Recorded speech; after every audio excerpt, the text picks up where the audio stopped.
Good morning, everyone. I'm Kevin Allen, joined by my usual broadcast partner, former NHL defenseman Tom Laidlaw, played 11 seasons for the New York Rangers and Los Angeles Kings. This is the Laidlaw and Allen Report. Come to you twice a week to talk all things hockey and whatever else comes to our mind during the course of the 40 minutes or so we spend with you. And Tom, I got a little beef this morning. Yeah. I've always been bothered in life that, you buy insurance for your home and for your car. Sure. And you buy it so that in case, there's a freakish event, Sure. that you're kind of covered for that. But then the minute you use it, you're on the bad list. And it's going to cost you more. Like they penalize you for using something that you're paying for. That's true. I like that. That's a good way of looking at it. Life. So that's always bothered me. And now, yesterday I had a doctor's appointment, and I couldn't go to my doctor because I was sick, and which I found incongruent. When you're sick, that's when you normally want to go to your doctor, but you now have to answer all those questions. Do you have the sniffles? Yeah, actually I do. Are you congested? Yeah, I am congested. All that kind of stuff, and they don't want you. If you're sick, please reschedule. I say that last one. I am bothered about the insurance. But I'm saying the one about the doctor kind of facetiously because I do get it. I mean, I've talked to the nurses and stuff, and they wipe out a whole. If someone comes in with COVID and everybody gets it, he wipes out a whole office for a week. But I know you're kind of joking around a little bit. What do you do though? I mean, if you're sick, you need to get help. They'll talk to you. I mean, in that case, it was my cardiologist, so they wouldn't deal with it anyway. But they just suggest that you call your regular doctor, your family, because I'm pretty sure you can go in there with it. Right. I mean, if you can, I'm sure they would Zoom you.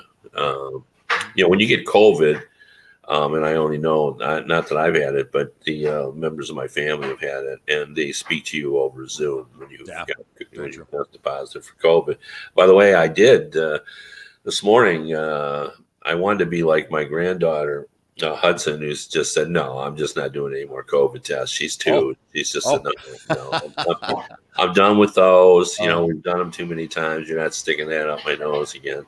Oh, is that what she said? That's good. That's classic. Yeah, but, she has kind of given in because she goes to daycare and, they're constantly being tested. But, I've got this cold. And it's funny, when we all had we were all hiding out from COVID.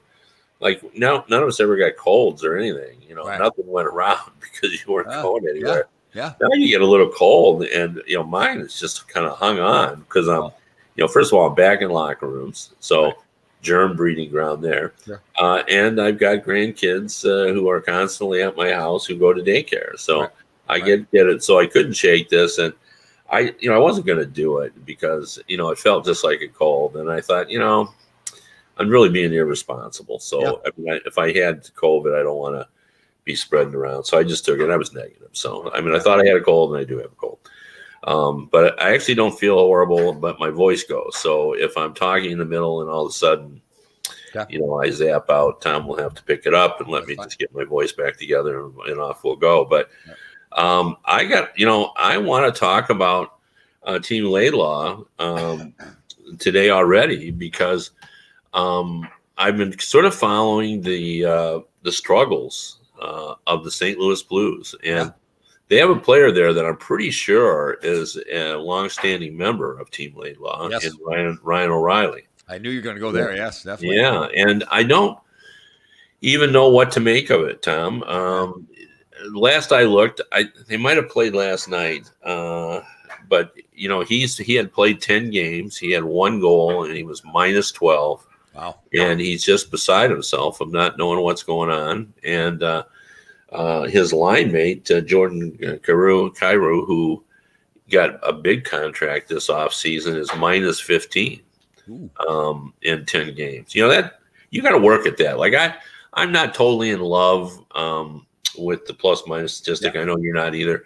But sometimes it's telling.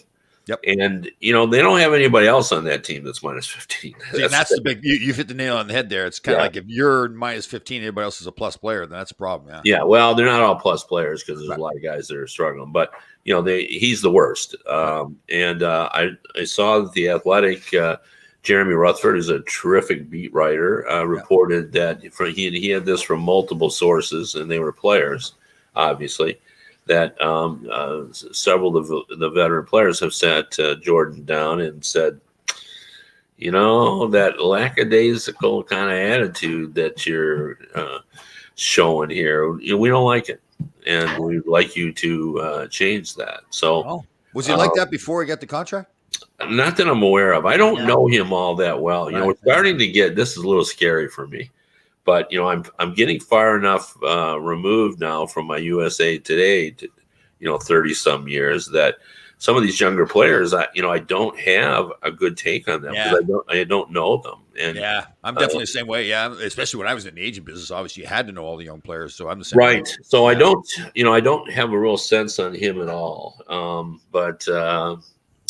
Anyway, what's your take on Ryan O'Reilly? I'm sure you, because you're a loyal guy, will keep him on Team White Luck because he's got it in him. I mean, he's kind of a Mark Stone type.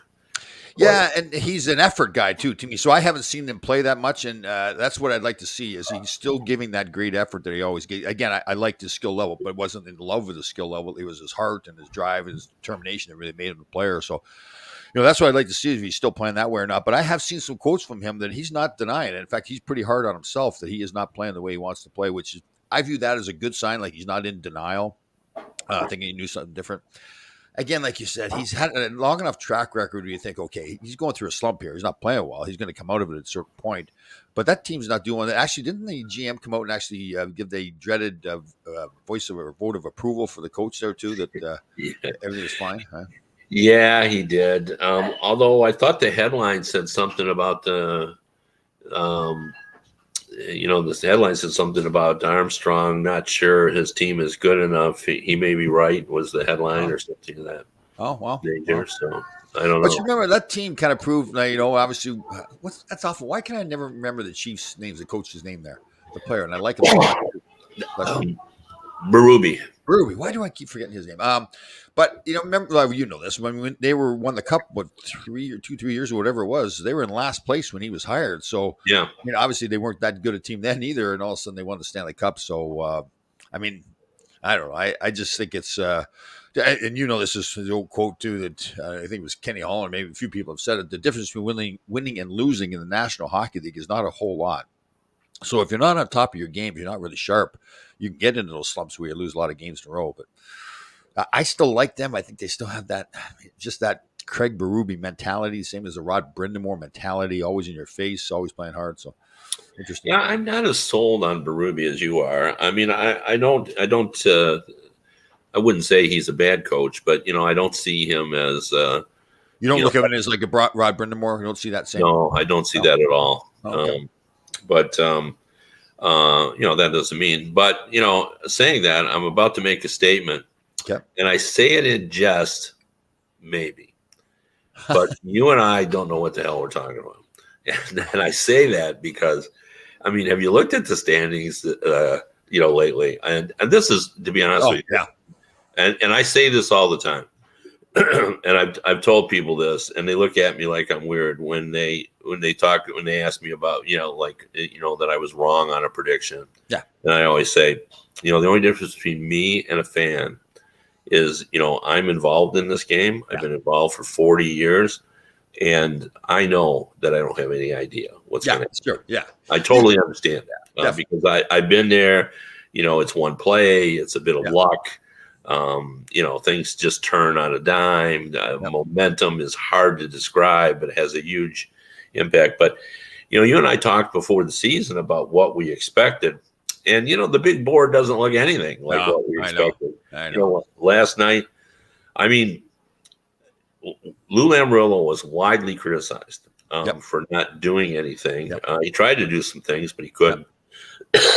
But he didn't get anything done. Yep. And I look, and they're above the Rangers in the standing. Sure. Yep, being 4-1, they shut them out last week or 2 weeks ago. They shut them out. So, yeah, they won last night, right? Yeah, they did 4-1. I think it was. Yeah. No, I thought it was like 4-3, but anyway, it doesn't really matter. But they won, and they're getting enough goals. They're not. I think they're the middle of the pack in terms of goals per game, but somebody's got to be in the middle of the pack for there to be a middle of the pack. There you go. Yep. So, and how about like New Jersey? Isn't New Jersey 7-0 in their last 7 right. games? Yeah, New Jersey is at the top of the division. Yeah. And Lindy Ruff's still their coach. Yeah, I know. And I don't think Tom Laidlaw is a big fan of Lindy Ruff as a coach. It wasn't that I was not a fan of Lindy Ruff. In fact, I don't know him that well as a coach. James Patrick, who I know well, thinks the world of him as a coach. I think he's really intelligent, prepared, has a really presence in the locker room and everything. So he really likes him. I was more, the little birdie was telling me that, if they didn't do well at the start of the year, then he was going to be gone. It wasn't that it was going to be his fault. It's just that they had somebody else they had in mind want to come in. So, yeah. Well, and the Vegas Golden Knights. I know. And who thought that the Seattle Kraken would be winning games, or that the Arizona Coyotes? It was pretty much a consensus that everybody thought the Arizona Coyotes were the worst team in the league, and the Chicago Blackhawks were the second worst. Yep. And it's not the case. I know. And everybody thought Ottawa would be a decent team, and again, the general manager had to come out and give the vote of approval for their coach there as well. So. Yeah, I don't understand that either. There's a lot. They added a lot of good players. Yeah, I know. And our Rangers are struggling a little bit too. They're not at the top of their game. Susan asked here, I'm wondering if Trouba is affected by being named captain this year. I don't know the player that well. I say this. I hope I say this the right way. He's not a really like a fire and brimstone kind of guy. He's a little bit more quiet. And I don't see him as the kind of guy that likes being out front and center. So now being named captain, especially with a team like the New York Rangers and New York City, obviously playing at Madison Square Garden. Yeah, and with the expectations for the Rangers too. Now there are legitimate expectations for this team to win a cup, and so there is for other teams as well. But yeah, so if he's not playing well, I would think that that's part of it. That he's trying to maybe do too much, but try to be too. He's just got to be who he was. Obviously, he was named captain, doing what he was, and he shouldn't really change anything. That is the hard thing about being a captain, though. You do feel like you have to do more. So. Yeah, but as usual, Susan is insightful. Yes, she is. Understand what's going on. I'll tell you what. Pardon me again. The last season, Gerard Gallant was the toast of New York. You looked on social media; everybody loved what he's doing with the team. Yep. And you look on social media now, and they're all over him. And they got on him a little bit too in the Pittsburgh series when they got down because they thought he wasn't enough of an X's and O's guy. But that's who Gerard Gallant is. He is not an X's and O's guy. He wants the guys to go. He wants them to know, listen, make plays. Don't worry about making mistakes. As long as you're giving an effort, you go back out. Yeah, so that is who he is. And you're right. But that's the nature of the beast. When you're not doing well, the coach is going to take a lot of blame. I always like the saying that the coaches would get way too much credit when the team wins, and they get way too much blame when the team loses. They're the same. Exactly. A guy like him, he talks about it publicly. This is the way I coach. And if the players aren't playing well, they're not going to win. If the players are playing well, especially Shesterkin, if he's playing well, the team's going to win. But I think that's just the way it is with coaching in the NHL. Yeah.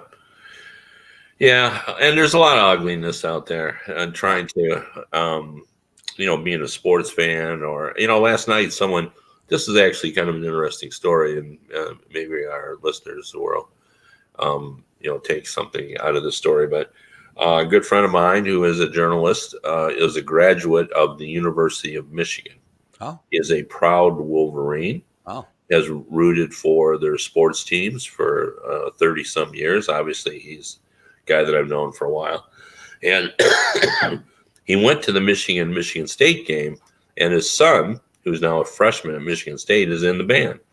Well, blood is thicker than, alumnus rooting interest. So he got himself a Michigan State jersey. And really? Oh, that's not a jersey, but a Michigan State shirt. Ooh, that's a big in support of his son, who is obviously, marching in the band.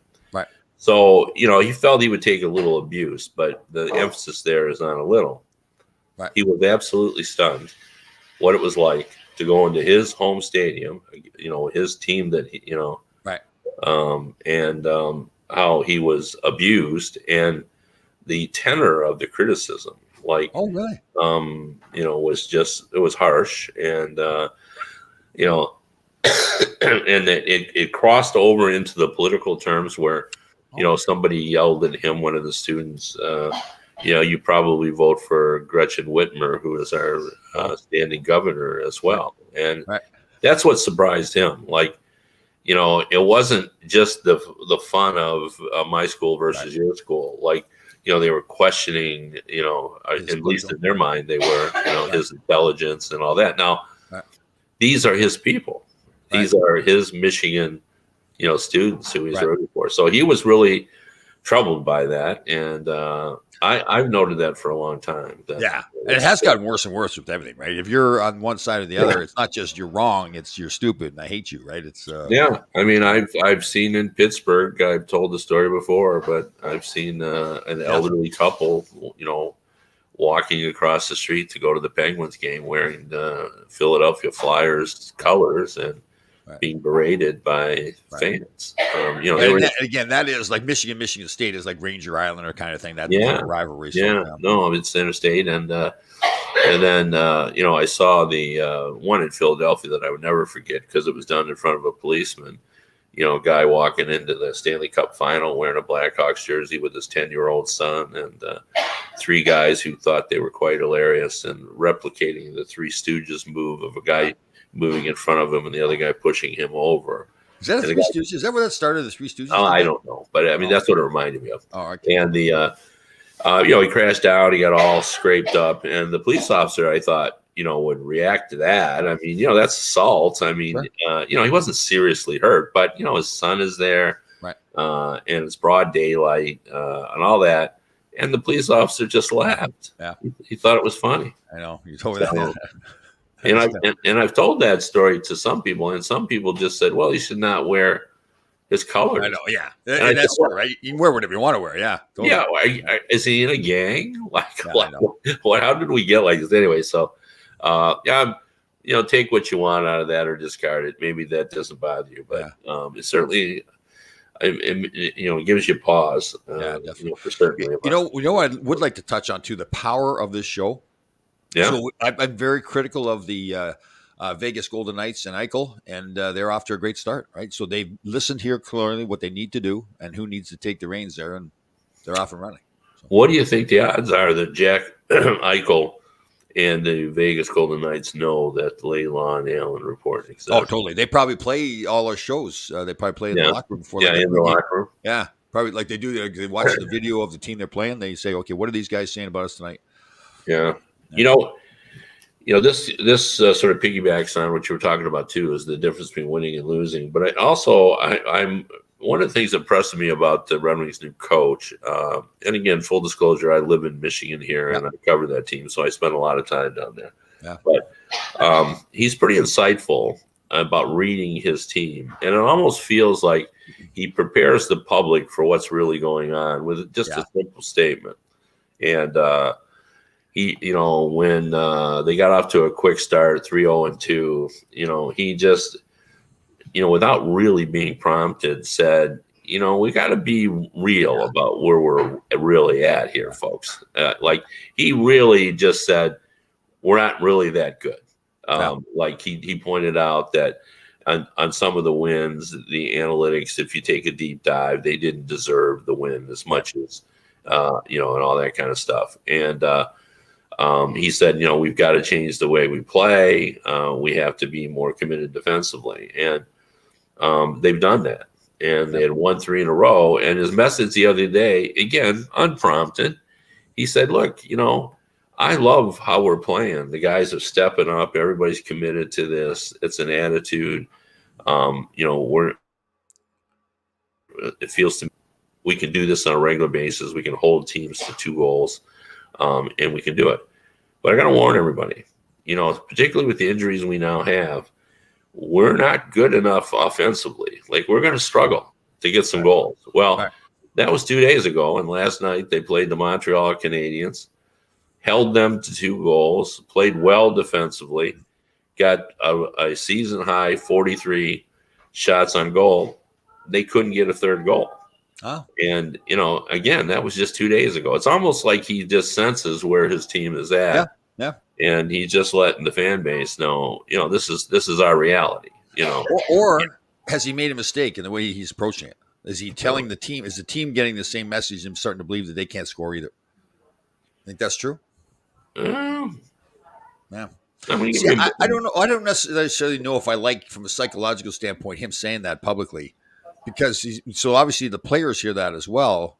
And are they saying, unless he's sending them a different message in the locker room, but they're saying, "Oh, God, I guess we can't score." The coach is telling us we're not good enough to yeah, score. is he saying, yeah, but to them, should the message be or that you got to work harder if you want to score? Well, You yeah, know, if that's what that's pretty much what Herb Brooks is saying. We don't have the talent right. to win by talent alone. I think that's Right. the message to the players. Okay, yeah. If he's sending that message that we need to work harder, yeah. But if he's saying this, we're just not good enough right now. Well, I mean, I then- guess it's however they're reading it. Right. How did you take it when when Herb Brooks would say, we're not good enough to win by talent alone. We got to win by hard work. How would you? Well, he never. Well, obviously he never said it to us. He said it to the Olympic team. But Right. yeah, I guess for like a short-term Olympic performance, but for a season, to play for a season like that, I just don't like that negative attitude. I'd rather the guys say, listen, we can beat anybody. We just have to come to work every night and play our system. Yeah. Thank you, Daryl Sutter. Yeah. Yeah, that's what I like better, and that's really the way I felt like Herb was like that. That when he got to us, it was more giving us the sense. I don't know if he even really said it. It was more like giving us the sense that we could do anything we wanted to do as long as we stuck to the system and everybody did their job. Like he was really big on that too. That like Laidlaw, you've got your job. You get the puck, give it to somebody else. You're not supposed to have it, right? That's Herb. Hey, real quick, Susan jumped up with another good point here. I just saw this injury briefly, Evander Kane last night. Man, that's Yeah, we're going to get to that. Oh, okay. That's my last thing. I want to talk Okay. about that because I know you have something. But yeah, with regard to that, work, and that's a real good topic.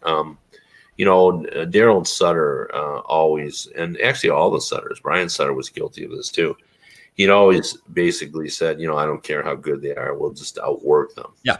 And I always wanted to raise my hand when they'd say that, and because it was the '80s, and say, I don't care how hard you guys work, you're not beating the Edmonton Oilers. You might beat them 1 out of 10.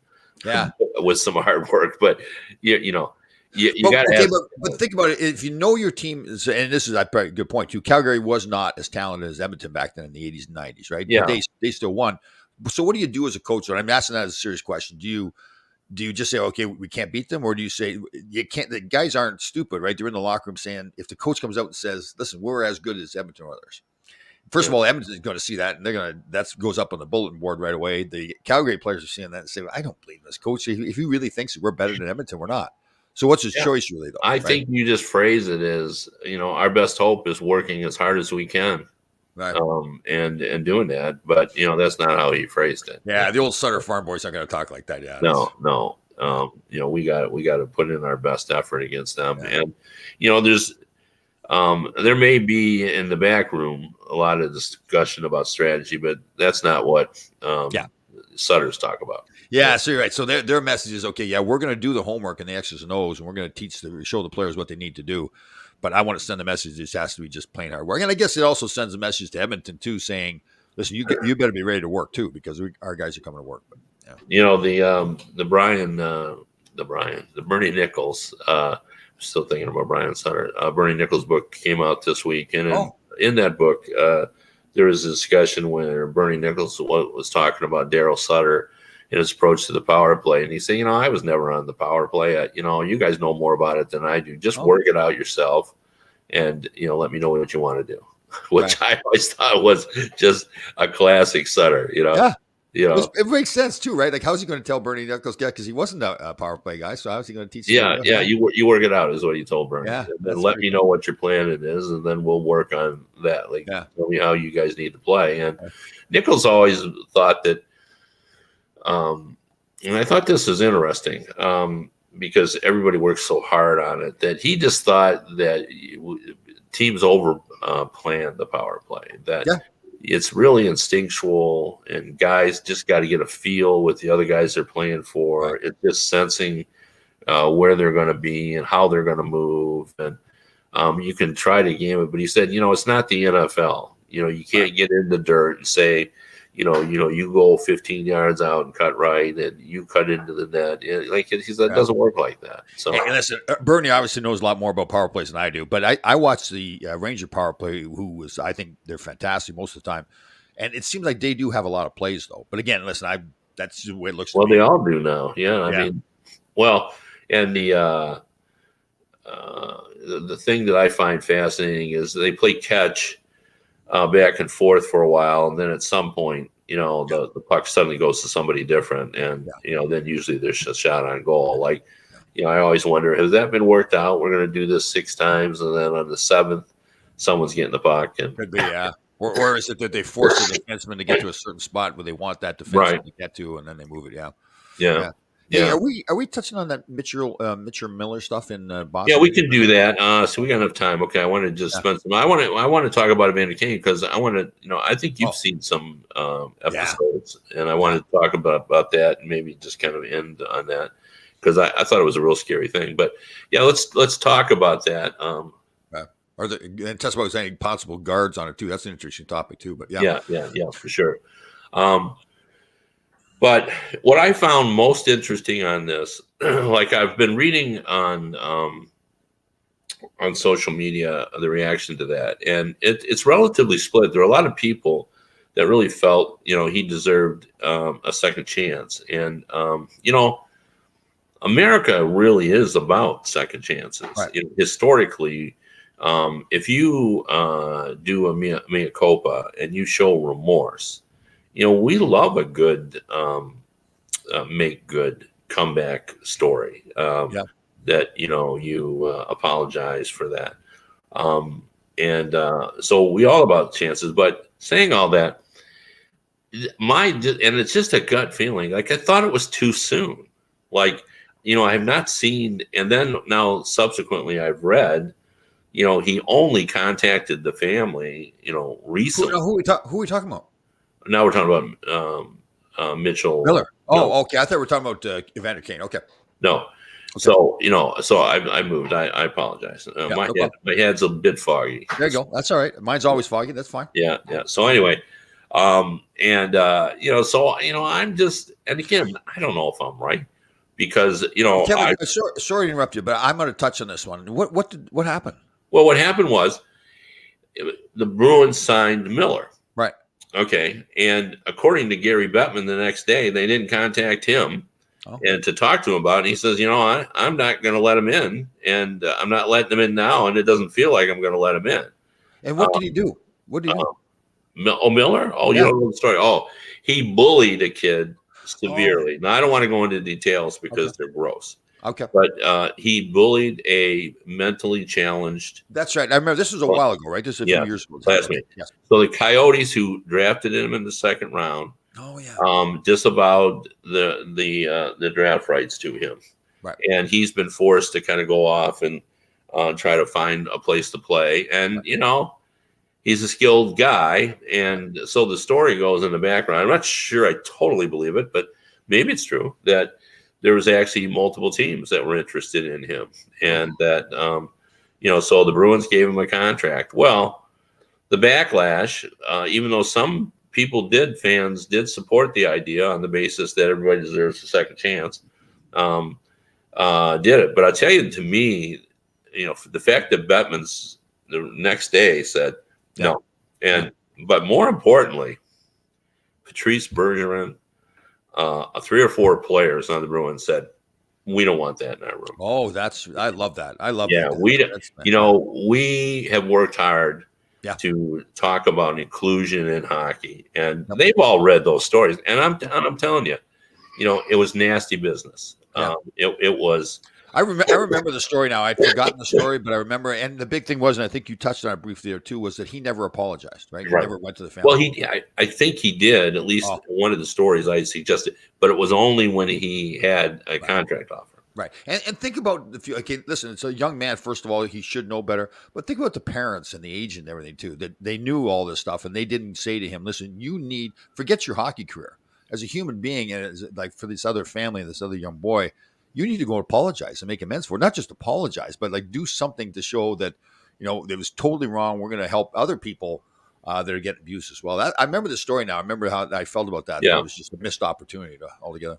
Yeah, but there were people who said, look, he was 14 and you shouldn't have to pay a price when you're adult for things you did when you're 14. But, you do end up, in the criminal, you can get charged Yeah, as an adult when you're sure. 14 under Yeah, the and right. again, like you said, he went and finally apologized, but did he really was it like did they really Yeah, get the sense he knew that he had done something wrong? He was apologetic. He felt yeah, terrible about it, and he wanted to change his life. yeah, I never got from. I remember it before. I remember never got the feeling that that was the case. So yeah. yeah, No, I'm shocked too when you read the comments for some people.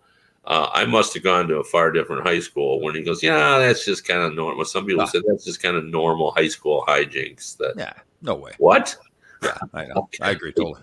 I mean, Yeah, that's unbelievable. and especially the boy that he abused wasn't he autistic or was he? Is it that one? Yeah, I don't know if he was autistic, but he had some mental Okay. challenges that Yeah, I forgot what the politically correct term is yeah, now.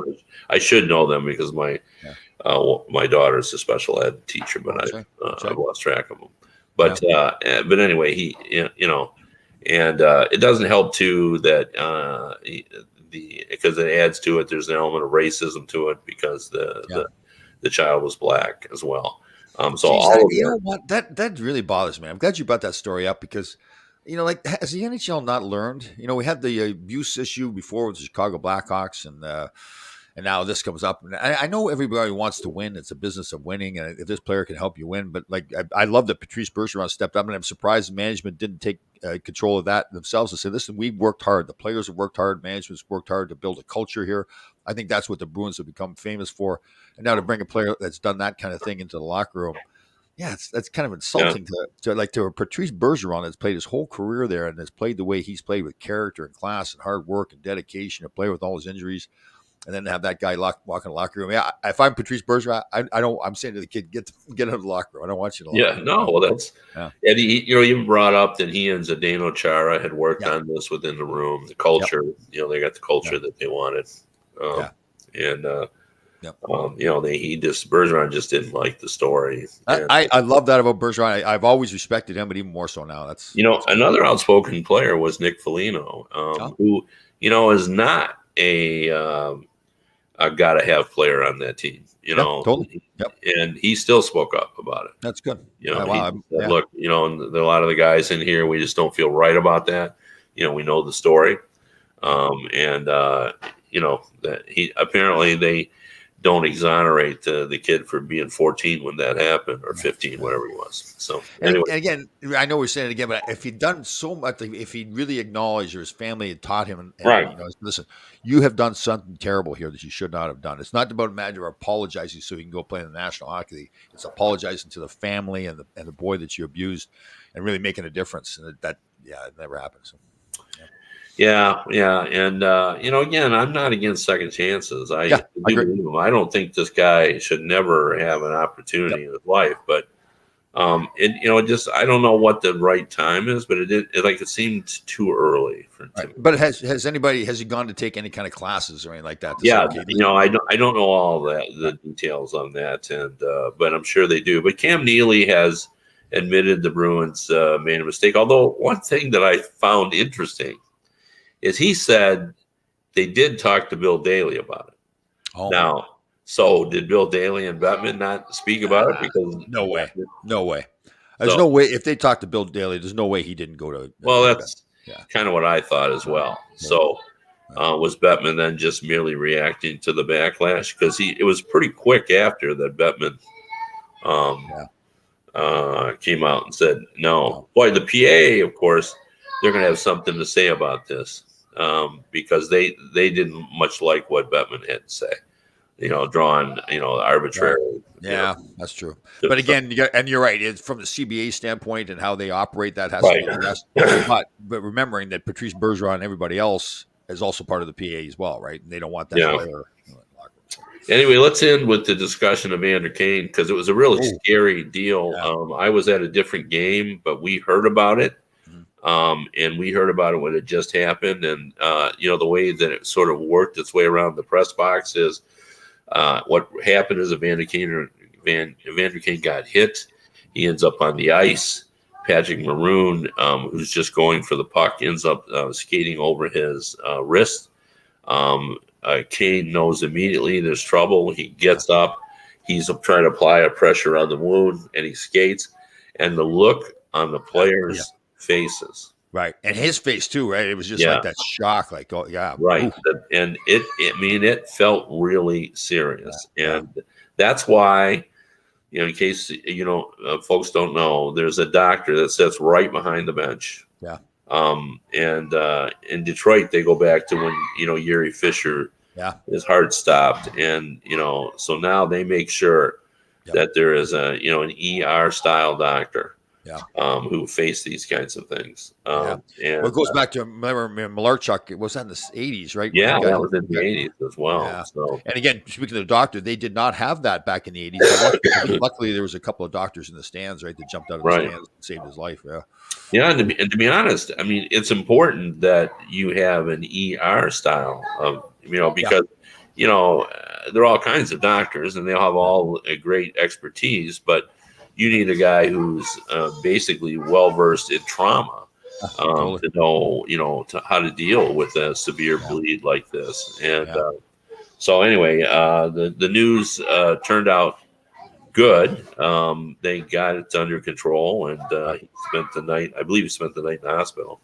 But you're right, though. Like the look on his face and the players' faces, you don't have to even see the injury when you're looking at the faces. You can tell there's something. There's a lot of Yeah, I was struck last night. It's amazing that we have not had fatalities in this sport with, the fact we've got sticks and pucks flying around 100 miles an hour. Well, just Masterton, right? That was the only. Masterton was the only one. Yeah. And, it brings up a point. Susan asked about putting guards on their wrists there. And that kind of has amazed me. I understand now the rules have changed. But we look at the old pictures when I played, the gloves go almost up to your elbow in a lot of cases because of all the slashing and everything. Now the slashing has been taken out of the game, so the guys feel more comfortable with stick handling by having those shorter gloves. But now you go to the case like this where is that really worth the trade-off? Or is there some kind of pad? Because you see all the time when I'm watching the game, the exposure, like that wrist, like half your forearm is exposed. And it still is hockey. And I know this is a rare case, doesn't happen very often, but you wonder if, again, it's one of those things because it doesn't happen very often. Maybe they don't do anything about it, but that I do like to see. Geez, if I'm managing, but those players are exposed in that part of the body. You got equipment every place else in the body except that place. So, yeah. Well, it's amazing to me the players haven't taken upon themselves. You like to look in baseball where everybody's gone now. They got pads all over their body for the foul tips, the balls going off their shins and stuff. The catchers started wearing one of them started wearing a hockey goalie mask. Now they all wear them. They all got the ear flap now coming down, and it goes down on the side to protect the and most of that is player involvement. And like when they get a walk now, they take like 6-8 things off their body when they go to first base. They are funny too. Like they've got the little procedure, little process they go through. They can't leave the box until everything's taken off. Right. Yeah. Well, because they want to be unencumbered when they're trying to steal second, and then they put the oven mitt on to try to steal second. I don't know if you've seen the oven mitt. Yeah, I know. God. Yeah. Because you don't want to jam your fingers. Definitely. So, hey, as you know, we talked about it before the show. I was very lucky and honored to go back up to Northern Michigan University, your home state. My old school changed a lot up there. They got we went up there. We started the program obviously up there, so we just played in this old Lakeview Arena and practiced a little practice rink on campus. And now they've got this brand new facility, beautiful locker room, and I think it's as good as most NHL locker rooms. So it's good to get back up there. I went and saw a college basketball game on Friday night. My wife's a good friend and her husband have season tickets sitting right behind the University of Michigan.